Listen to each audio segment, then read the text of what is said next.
Женскиот фудбалски клуб Љуботен со победа од 3:0 над Истатов од Дојран ја заврши оваа календарска година, воедно и есенскиот дел од сезоната. Тетовските фудбалерки со головите на Миловановиќ, Ратковиќ и Лулу го добија одложениот надпревар, кој првично беше закажан за минатиот викенд, но не се одигра поради снежните врнежи. Со оглед на тешките временски услови, многу ладното време, двете екипи се соочуваат со големи проблеми. Болни девојки, надпреварот беше тежок за игра. Резултатот сам по себе е одраз на квалитетот на екипите. Во овој момент ние сме поквалитетна екипа и самиот по себе и резултатот е во наша полза.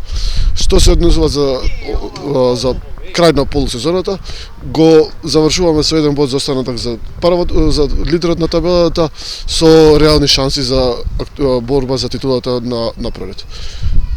На пролет следува една пауза 2 месеца, која ќе консолидираме екипата со неколку засилувања кои ќе ги донесеме. Се надеваме дека атакот на титула ќе биде реалност. Игравме во едни тешки услови, времето е многу студено и беше тешко за играње.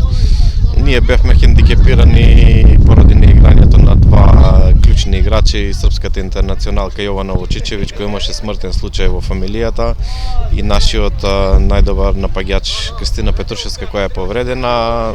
Се покажа дека недоместлива загуба сето тоа.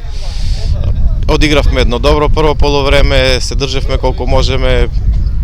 После слободниот удар и примениот автогол 1:0 веќе тргна лошо и на крај резултатот е таков како што е 3:0.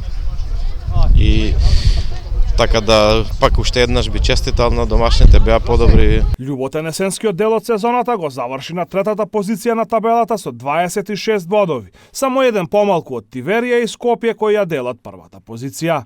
За екипите кои настапуваат во првата женска фудбалска лига на Македонија следува пауза од 2 месеци, пошто првенството ќе продолжи со вториот дел во кој се предвидени да се одиграат уште 11 првенствени кола.